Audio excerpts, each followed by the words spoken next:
Welcome to another NDC Heartbeat program for today's Sunday. Beautiful Sunday afternoon. Welcome one and all. Those who are on Vibes FM, WeFM, Spice Capital Radio, and also on the NDC Facebook page. We welcome you all today.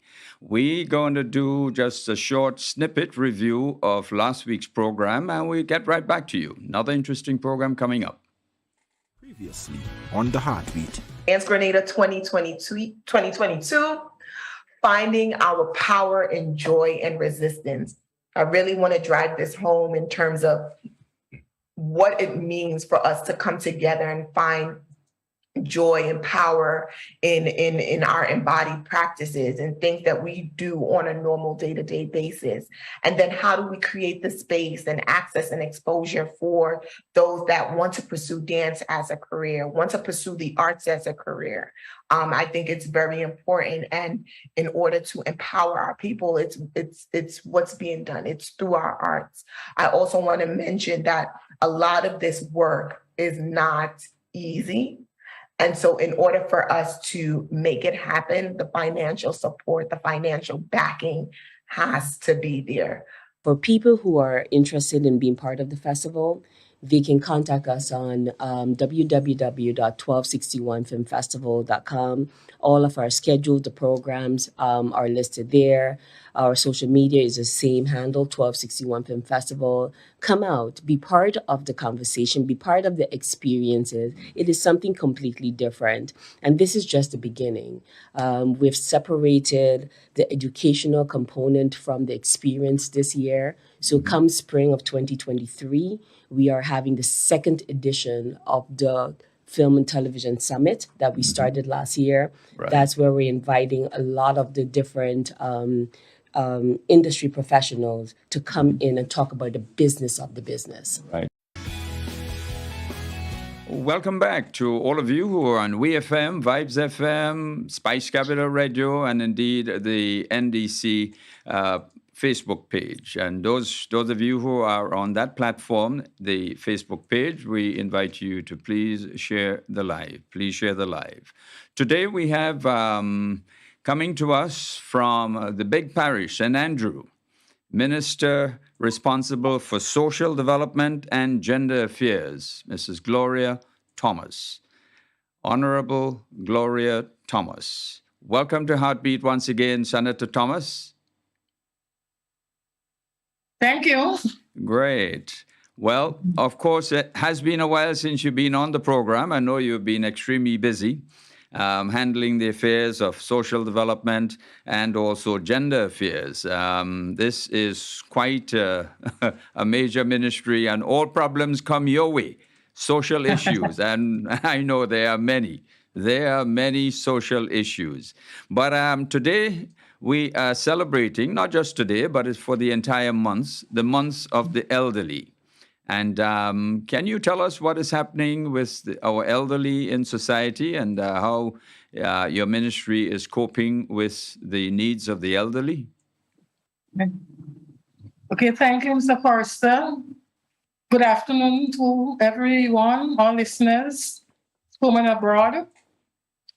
It is my pleasure to be on this program this afternoon to just share with you a bit on the elderly and some of the plans that we have to observe Elderly Month this month. Well, as we know, the elderly are persons who have given a lot to society. They are more or less the people that pass on the tradition, hold families together, and help us as a society sometimes to balance ourselves. With the elderly in society, we have more or less a check in place to just guide the new generation. Most of these persons will have given a lot of years of service to country and to family. Some persons will never walk outside the home, but they played a very important part in raising children, raising doctors, raising teachers, raising persons who come out in society and take their role to contribute to society. So even if we have elderly who did not hold a job in the public service or with government or in the private sector. Most of them ran families, most of them held families together, they grow children, and they continue to guide the younger generation. So in this month of the elderly, we have to pay special tribute to them. And not only in this month, but special emphasis in this month, because we sometimes go by forgetting the contribution that these persons made and continue to make for the society that we have today. So we step back a bit in the month of October to recognize the contribution of the elderly. Great. October 1st was designated the day for the elder persons, and it's an international day. And we started out with a speech which was done by Minister Telesford, because I was out of the island then. And in that speech, he made mention of the need to recognize and to praise the elderly for what they have done and to encourage the community to show that regard and that respect to persons who went before us and who are around helping and assisting us in guiding and holding society together. So as the activities roll out on the 5th of this month, which has already gone, there was a health fair at the River Sally Community Center in conjunction with the Association of Retired Persons. And that health fair was designed to provide free checks to the elderly in the community. So we did diabetes checks, we did breast cancer checks, we did heart checks and eye testing and so on. And we had a number of retired nurses coming back to give and to assist, as well as current nurses. The turnout was very encouraging. Quite a number of persons were there, and the activity was really highly commended by persons in the community.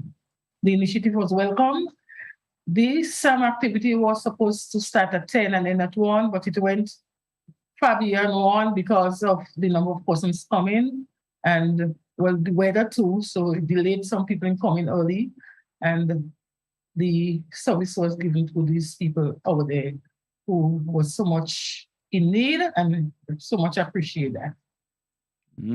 Great, wonderful indeed. Now, the elderly in society, are there any new programs, or are you continuing with some of the existing programs, or what is new for the elderly in society? Well, we looking at that is an indirect benefit. We are looking at now educating our home caregivers, the persons who run the elderly homes. We are looking at training them in the revised standards. We have standards that guide the operations of the homes, and we will during this month train those persons with the revised standards. So the standards for home operations have been revised. So that is something new for the elderly. And we will be training persons who are working in those homes to be updated with the standards and what we expect, because we want to give better quality service. We want to upgrade the delivery of care. And so we have to continue to revise and update the standards and to train the caregivers so they understand what is expected of them and what we would like to see happen for the elderly in those homes. All right.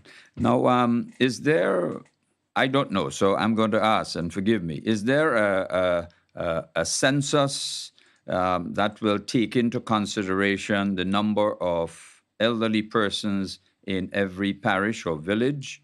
Are we yet at that stage where we can identify in this particular village there are 40 or 50 elderly persons? Do we have that kind of statistics on file? Well, the national census that was taken recently will give us that information. We don't particularly have to do a special or separate census to determine or to know how many elderly persons per parish. Right. That information can be pulled from the recent census that was taken. Good. I'm privy to that information as yet, because I think the census is still in its wrapping up stages. But as soon as that is finalized, it will be easy for us to get that statistics and to understand what is happening by parish as it relates to the population of our elderly persons. But I must also say now too that the age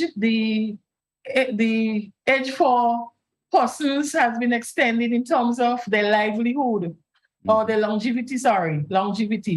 And we're heading for a very aging population in the next few decades to come, because the life expectancy has been extended and will continue to extend because of the improvement in healthcare, the improvement in research and medical findings and so on. So we could offer our elderly a better quality of life. They have more options and more exposure to medical care. And so we expect to have greater life expectancy in few decades to come. Right, fantastic. Well, hopefully the census would also take into consideration the skills or previous skills and talents of the elderly. And I'm just saying that that's a possibility, notwithstanding the fact that some of them may be in homes or in their private homes, etc. They can still contribute to society by way of providing guidance to young persons who are entering for the first time into business. For example, the recent program announced by government, which is the CESS program, providing funding for new and existing small businesses, that grant program.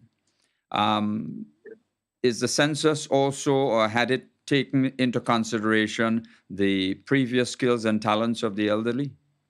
Oh, not exactly, because most of those persons will be recorded as retired.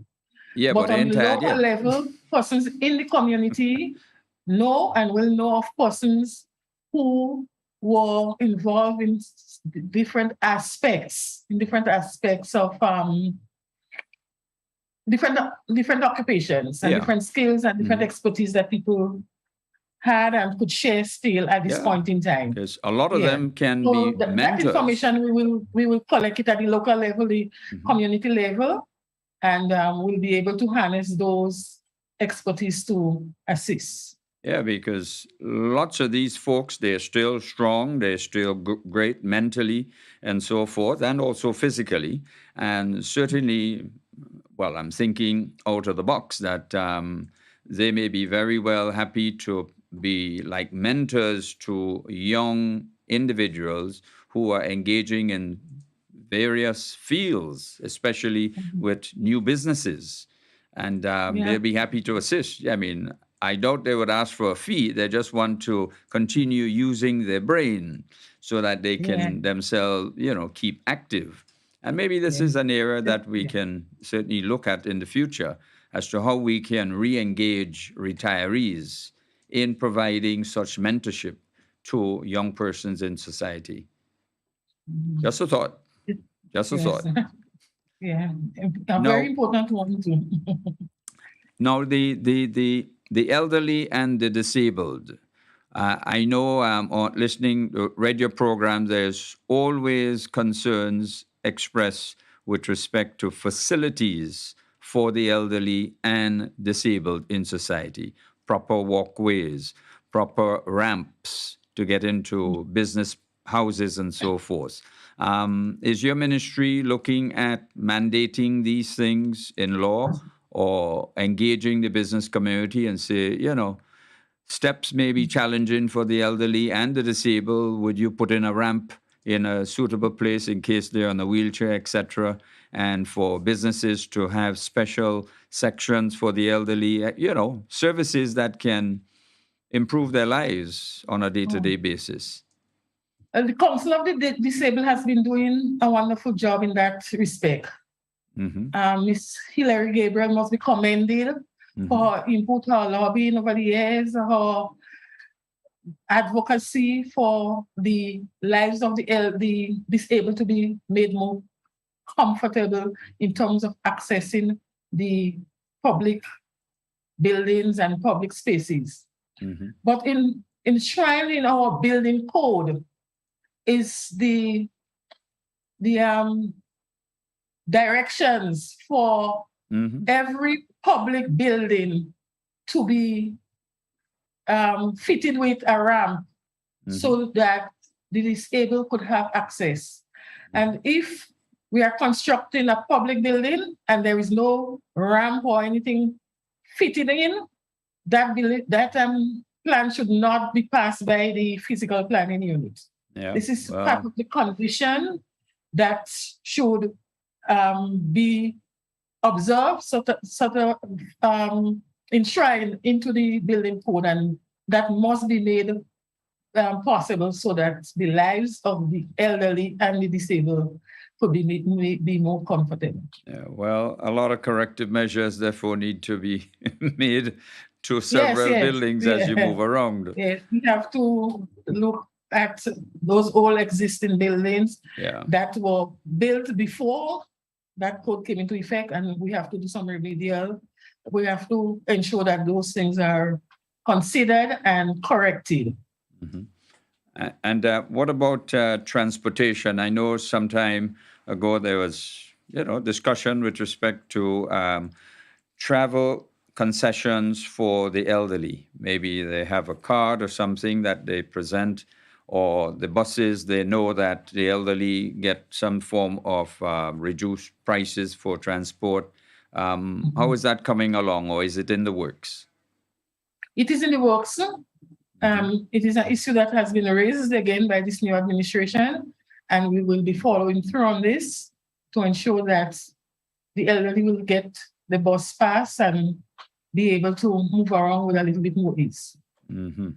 All right. And how are we engaging the youth in schools and so forth to provide assistance to the elderly, maybe going to homes, reading, or doing something of the sort, and earning some form of credit for it at school? Is such a program in the works or is being looked at? No, we have such a program in the works because we have a lot of intervention being made by non-governmental organizations as it relates to going to the homes and reading for the elderly, spending time with the elderly, interacting with the elderly, and so on. We have the Lions Club. Well, we have 3 Lions Clubs on the island, and they all are engaged in those sort of things. We have the Leo clubs.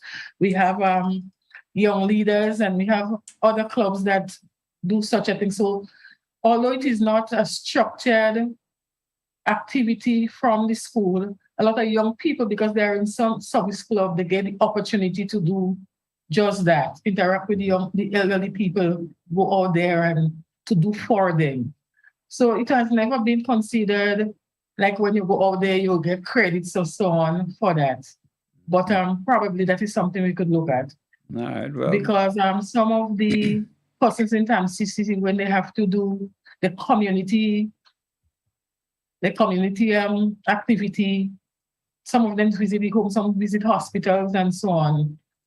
And probably that could be tightened a little bit and made a little bit more mandatory. Yeah, because SGU has a program that, or does it exist, a program for teaching young persons how to care for the elderly. That exists at SGU or maybe TAMCC? No, I'm not aware of such a program to teach them how to care for the elderly, but I know through programs in school, like your guidance program, you will speak to them about respecting the elderly and how to treat them and how to show respect and regard and so on. But in terms of like a course or so on at CC and SU, if there is such a course, I'm not aware. All right. Well, certainly the elderly in society is being, looked over. When I say that, I mean they're being looked after in a very, responsible manner by your ministry. I know, in fact, social development is indeed a ministry that is loaded with a lot of responsibilities. How are you coping with the other aspect of your ministry?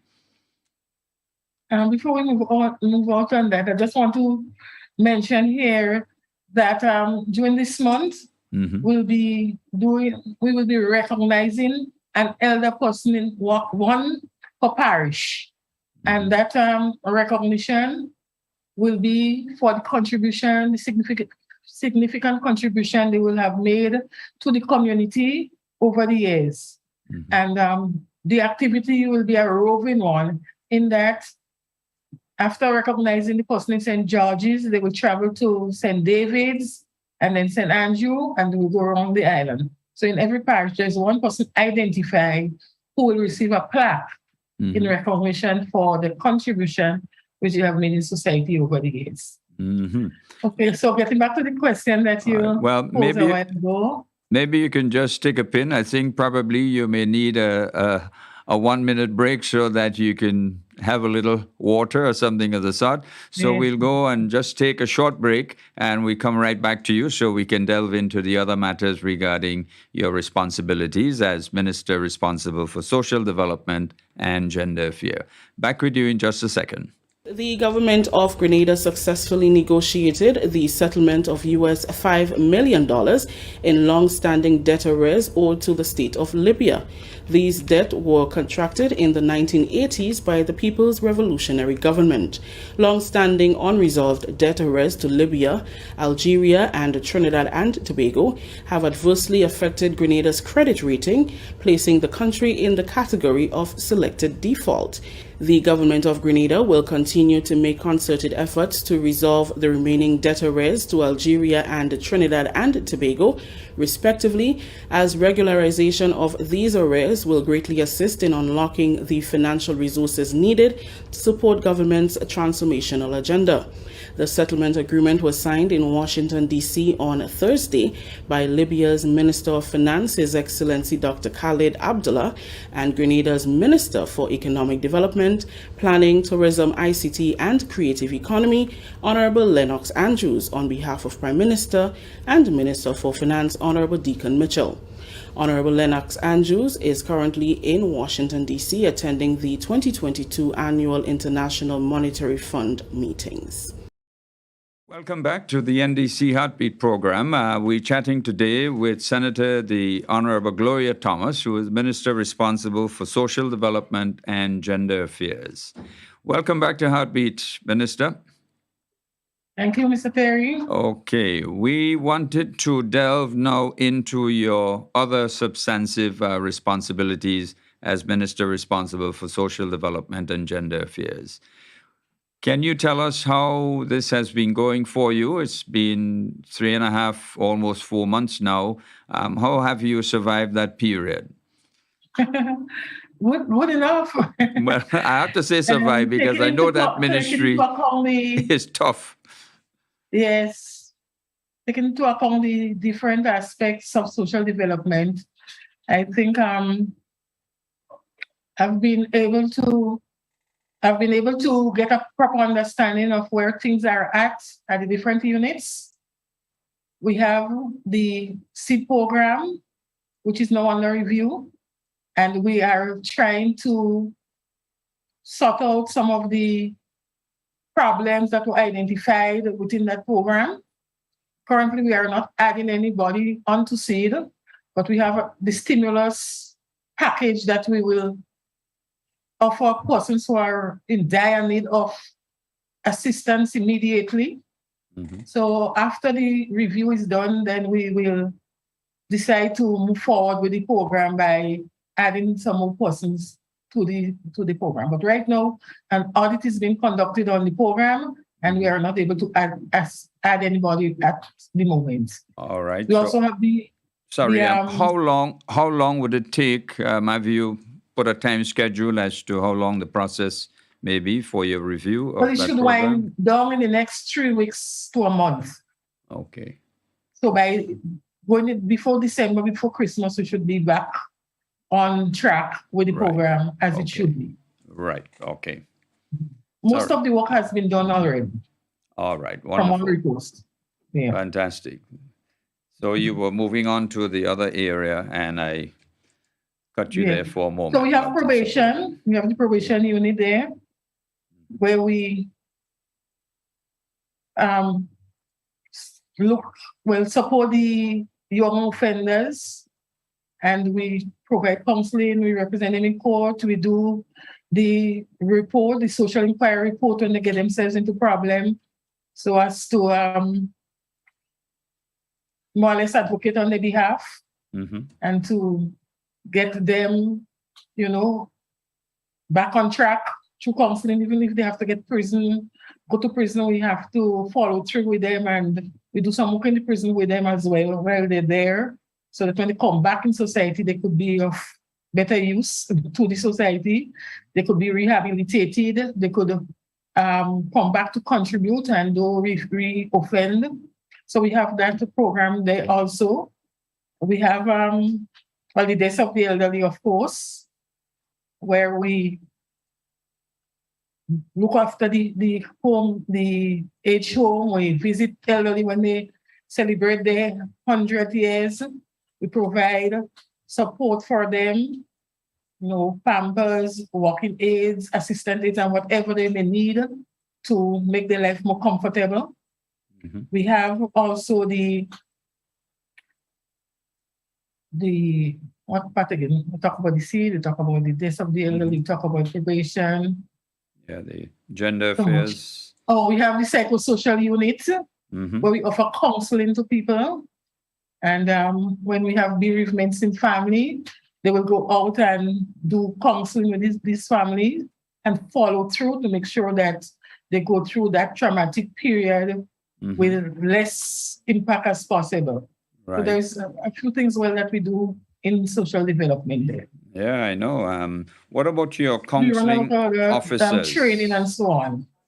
We have special programs like the Aspire program, where we try to provide training for young people and so on to make their lives a little bit more meaningful. They could get different skills, acquire different skills, so they can take charge of themselves and the situation. So we don't have to be giving, but giving, as we say, we teach them how to fish. Okay. Now, your counseling officers, do you have sufficient counseling officers to deal with these varied challenges that the ministry has to cope with on a daily basis? No, we don't have enough counselors, and that is an area that is a unit we want to beef up, because it's so much coming to us that we have to, at times, depend on other ministries like education, who have a good cadre of trained counselors there to assist. And we also have the parenting program too, the parenting unit, so much, Terry. Yeah, I know. Where we work with parents in school. We work with parents that the courts assign to us for parenting skills and parenting, tips and so on.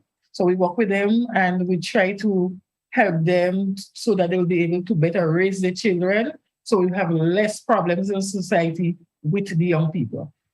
Yeah, I mean, persons may not probably come to grips with the mass responsibility your ministry has to undertake. It's like being the parent of all people, the entire population.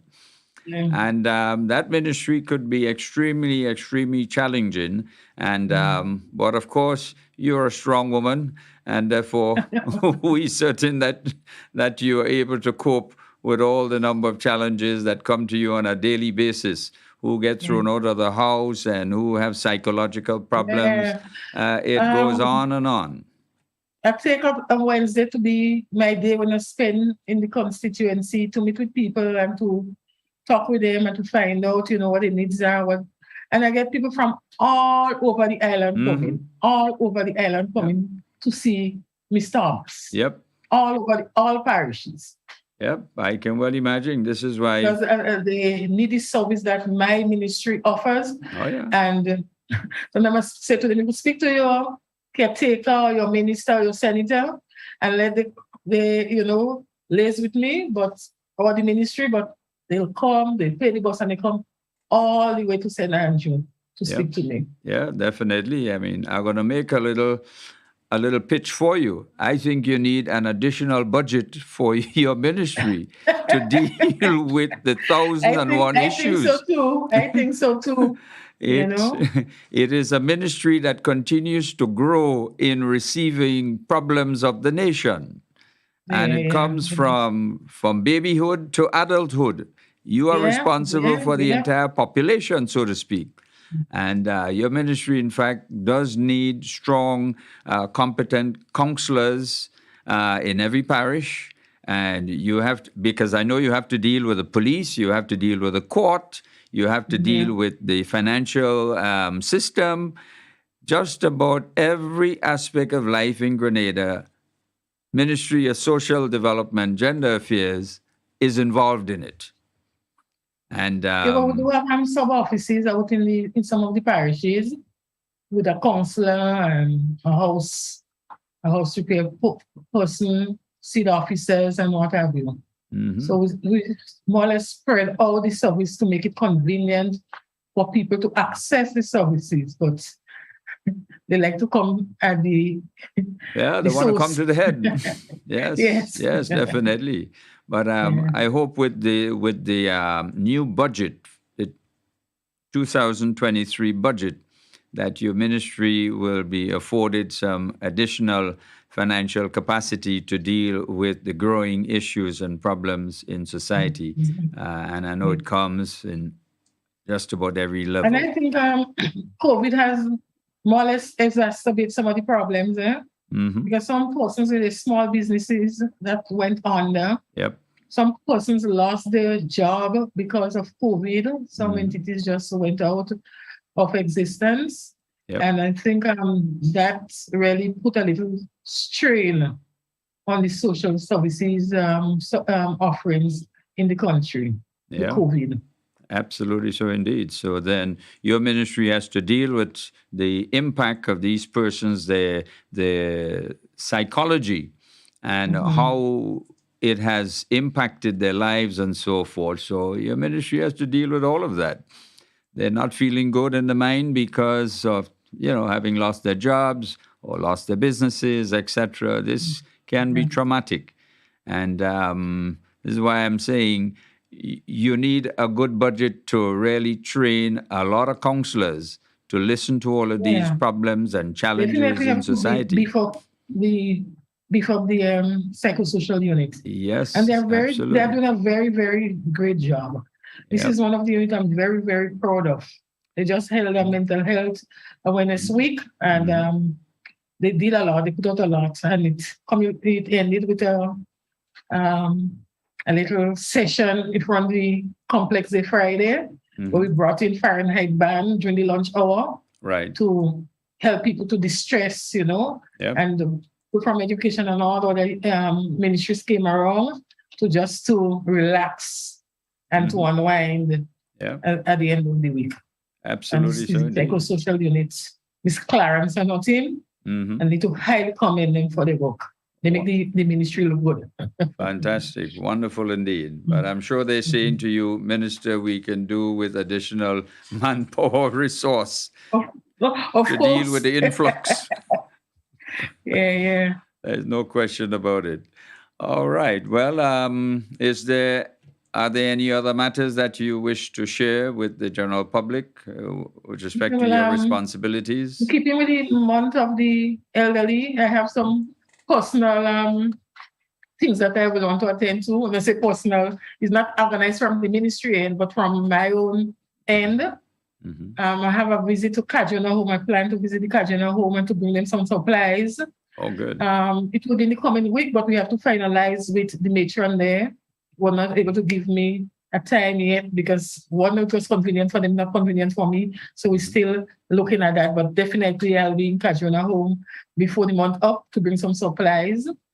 And I got an invitation from the organizers of the Golden Age Home in Granborough to visit, and I will do that on Wednesday. I'll go there to spend some time with the elderly, to socialize, just to interact, and to just share some words of encouragement and gratitude to them for their contribution over the years, and to really thank them for keeping society together. Mhm. So I'll be at the Golden Years Home in Granborough on Thursday, and I'll be at Kajuna Home sometime in the month to donate some supplies from a personal point of view. Oh, great. Well, that's excellent indeed.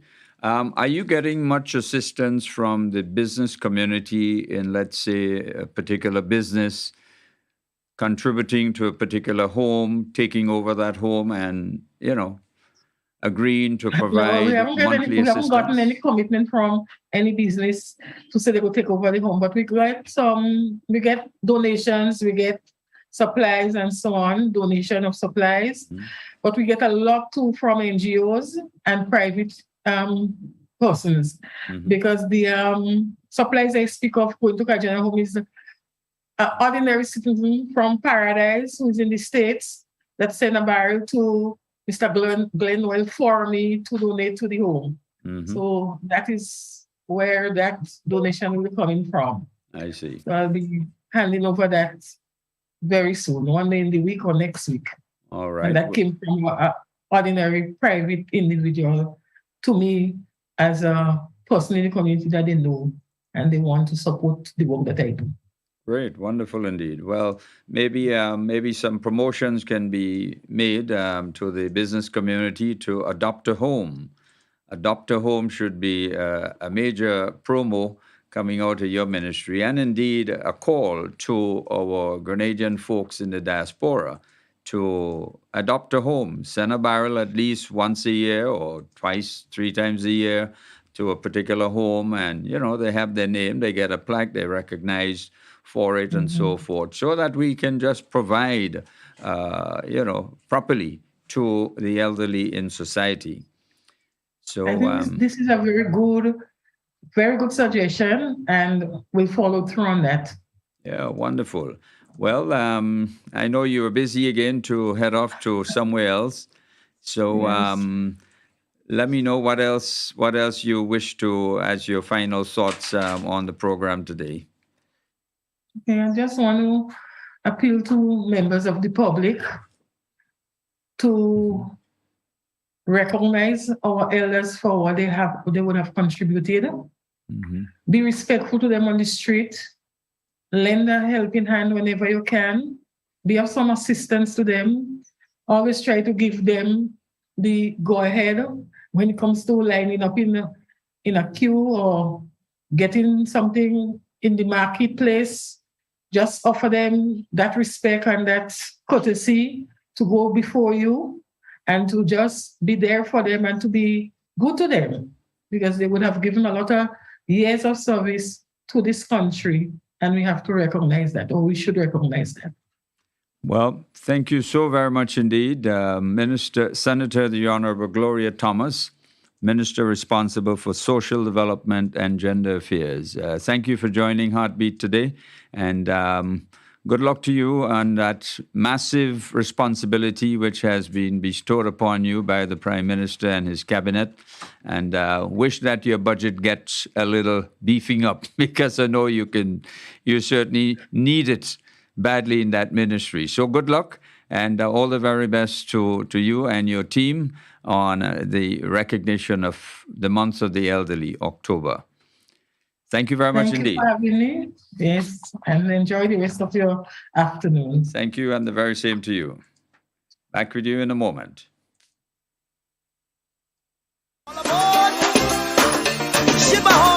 NDC St. Patrick's West presents its appreciation cruise on Friday, October 21st aboard the Rum Runner 2.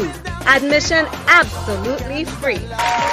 Contact your usual constituency branch organizers for your free boarding pass. Boat leaves 7:30 p.m. sharp. Eats and drinks will be on sale. It's the NDC St. Patrick's West Appreciation Cruise. Let's get on board as we move forward. On Wednesday, October 19th from 6 p.m. at the St. Patrick's Anglican School, the constituencies of St. Patrick East and West will converge and present its first town hall meeting under the theme 100 Days and Counting, reporting to the people. Come and hear first-hand reports and projections that would transform the parish from MPs Honorable Dennis Cornwall and Joseph Andal. And that's not all. You will have the opportunity to get your questions answered by the MPs. So remember the date, Wednesday, October 19th from 6 p.m. at the St. Patrick's Anglican School. Be there. NDC St. Patrick's West presents its appreciation cruise on Friday, October 21st aboard the Rum Runner 2. Admission absolutely free. Contact your usual constituency branch organizers for your free boarding pass. Boat leaves 7:30 p.m. sharp. Eats and drinks will be on sale. It's the NDC St. Patrick's West Appreciation Cruise. Let's get on board as we move forward. On Wednesday, October 19th from 6 p.m. at the St. Patrick's Anglican School, the constituencies of St. Patrick East and West will converge and present its first town hall meeting under the theme 100 Days and Counting, reporting to the people. Come and hear first-hand reports and projections that would transform the parish from MPs Honorable Dennis Cornwall and Joseph Andal. And that's not all. You will have the opportunity to get your questions answered by the MPs. So remember the date, Wednesday, October 19th from 6 p.m. at the St. Patrick's Anglican School. Be there. Welcome back to the NDC Heartbeat program. It's a beautiful Sunday afternoon. What we're going to do at this time, we shall open up the lines just in case you wanted to share your thoughts on the sentiments expressed by Senator the Honorable Gloria Thomas, or if you wish to just chat about any other matter. But we have coming up in a short while is the Minister for Health, the Honorable Lacrette, Senator the Honorable Lacrette. We'll be chatting about breast cancer awareness and other matters regarding our health sector. So we'll be opening up the lines very shortly. But right now, we want to welcome to Heartbeat Minister Lacrette. Are you there? Yes, I am. Are you hearing me loud and clear, Terry? Yes, we are hearing you. I think it could be a little bit louder, but we're hearing you fine. So welcome to Heartbeat once again. Thank you very much. I appreciate that. Great. I just want to say that every October, women across the entire globe and individuals on a whole, they lend their support to women who are breast cancer survivors, or women who have been dealing with or is dealing with breast cancer. The research shows that other than skin cancer, breast cancer is the most common cancer amongst American women. But apart from American women, we see here in the Caribbean that there is also a large percentage of our African American women as well as Caribbean women who deal with the challenges of breast cancer on a daily basis, on a monthly basis, on an annual basis, etc. So from a Ministry of Health perspective, we are going to be lending our support to women across the Tri-Island state where breast cancer is concerned as it relates to mammograms, screenings, etc. For the rest of the month, you have our health centers as well as other diagnostic clinics across the island that women can ensure that they do the annually, quarterly checkups, etc., so that they can remain in excellent health. Because early detection is extremely important. So we want to encourage women to ensure that they do their checkups. That is, it should be a part of their routine health process. And as a result of that, they stay on top of their health, the breast cancer is concerned. So the Ministry of Health, Wellness and Religious Affairs, we are definitely in support of women breast screening, of women ensuring that they engage their medical practitioners as it relates to mammograms, etc., and staying healthy. Fantastic. But has there been or would there be in the future some initiative to determine why so many women in society come down with cancer and all different types of cancers? It seems to be growing, in other words. Yes, it is growing. In fact, there is a global awareness to raise that kind of awareness amongst women as to the seriousness of the disease. In fact, there are multiple research taking place across the entire globe from different research centers as it relates to the cause of breast cancer. We do not have that kind of research taking place in Grenada. So futuristically, there will be a need to set up some kind of research center for all different types of cancers, actually, not just breast, but prostate cancer, etc. So it will definitely be in the pipeline, futuristically as one of our long-term goals, because we definitely need a research center in Grenada for some of the diseases we see occurring at this particular present point in time. But for breast cancer, cervical cancer, prostate cancer, etc.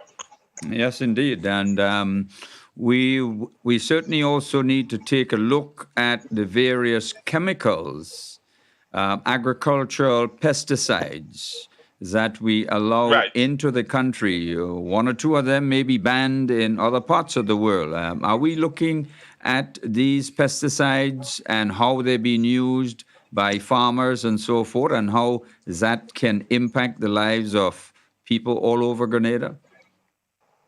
In collaboration with the Ministry of Agriculture, that kind of partnership between agriculture and health is definitely part of the medium-term to long-term goal, because we have to learn, not learn, but we have to begin to look at what we eat and and what is used in the process of the production of these crops as it relates to our health. Yes, Terry, so you're quite correct. A partnership is in loop. Yeah, wonderful indeed. Well, we want to open up the line at this time so that maybe individuals can share or ask a question of you. It's 459-5540. I hope you have another 5 or 10 minutes to spend with us, Minister, because... Actually, no, I don't. I know you're extremely busy indeed. So we'll still open up the lines and have chit-chat. But let me give you an opportunity for any closing remarks you'd like to make at this time, and to thank you for joining the Heartbeat. That's quite fine, Terry. Thank you for the opportunity. I think that the leadership of organizations such as World Health Organization and PAHO across our region, as well as internationally, in the kind and type of research that they are engaging in to alleviate these type of cancers must be noted. It's noteworthy as well as commendable. And as a result of that, from a health perspective, the staff at the Ministry of Health and I know social development will also do their bit, but we want to let women know that they are not forgotten. And as a result, they have individuals that are cheering in their corner. No disease, no cancer, Terry, is easy to deal with. Especially upon hearing the news that you have it. So they would also need psychosocial support, and they would also need support in many other areas mentally, as women deal with this cancer or this disease.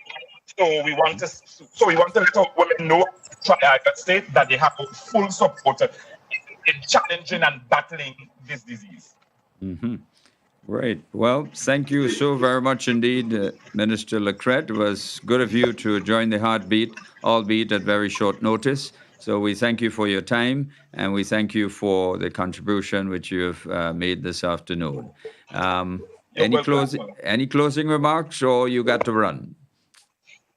That's it. That was my closing. Okay. My closing remarks. Just trying to hold on to you. But anyhow, the number is 456.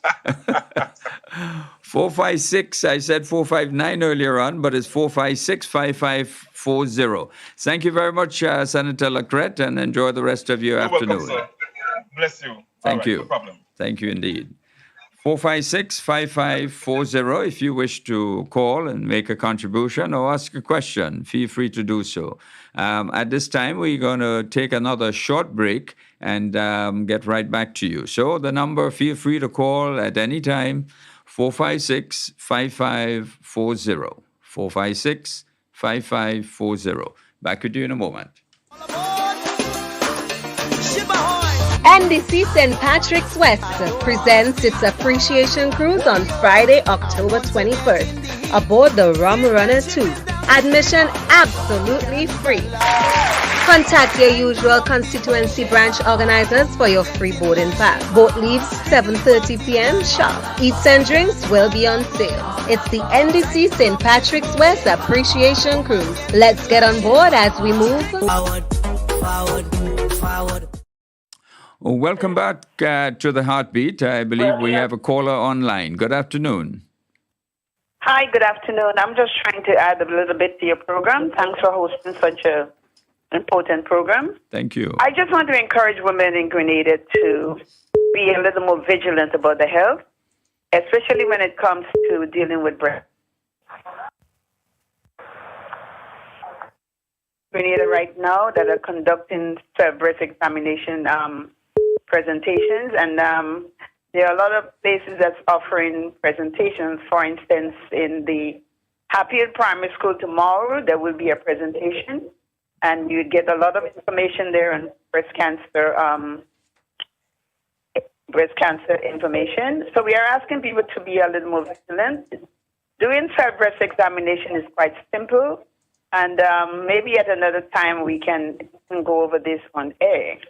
And it's very simple. If you want to examine your left breast, you put your left hand over your shoulder, and you take the 4 fingers on the right hand and just examine under your breast, the armpits, looking for lumps, swelling, redness, soreness in the nipples,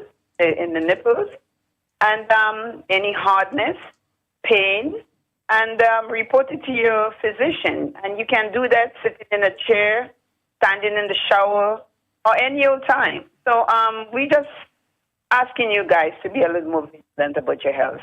Thank you very much. God bless. Well, thank you very much indeed, caller, for this great information. And I'm certain that our listeners would certainly take note. I believe we have another caller online. Good afternoon. Good afternoon. Hello. Hello. Yes, good afternoon. Go right ahead. We're hearing Good you loud and afternoon, clear. sir. I wanted to pose that question to Miss Gloria Thomas. Mm-hmm. A suggestion, now, not really a question, a suggestion. Right. Because she spoke a lot about the elderly, which I have a passion for, elderly and young children. Good. That's my field. Great. And there is individual people who take care of elderly people. Right. Sometimes they don't want to send their loved one to a home, or financially they don't have the money to pay a home or whatever it is. And you are devoted to taking care of your loved one. Mm-hmm. Maybe your mother, your father, your brother, whatever. You know, they come down with the old age. Okay. And she was talking about support, training people. But I would like the Ministry of Social Development to look at the individual persons that are taking care of elderly. Some of us, we may have the know-how, how to go about to take care of an elderly person. Patient is important, very important. Indeed. With the elderly people. Patient is absolutely important. Because if you don't have patience with these people and them, sometimes you could lose it. Because I am speaking from experience, because I am taking care of my mother, which is 95 years. I am proud of doing that. I'm happy of doing it. I have the patience for her. But there is other people that don't have patience for these people, and they need training how to handle these people and them. Because, for instance, there was once a lady called me here to get somebody to take care of her old lady, because the person that was taking care of her didn't have the patience, and eventually they abused the old person. Wow. So if they could have some training individually for people that is taking care of elderly people, I will appreciate that, because it's not easy taking care of these people. And then you have your family, you have your the elderly people. Sorry for calling them these people. You have your family, you have other things to do with your life. So create some training for individual who is taking care of these elderly people. I would really like to see that. Thank you. Great. Well, thank you for your contribution. Minister Thomas did allude to the fact that training is a continuous aspect of our ministry with respect to such individuals. But thank you again for your contribution. Do we have anyone else on the line? 456-5540. Okay, well, we seem not to. So for those of you who are on WeFM, Vibes FM, Spice Capital Radio, we thank you for joining Heartbeat today. And those who are on the NDC platform, we invite you to please share the live. Please share the live. The program today is now coming to an end. We want to thank you for joining the Heartbeat today, and see you again next Sunday. Hope you have a great Sunday afternoon. Thank you and goodbye.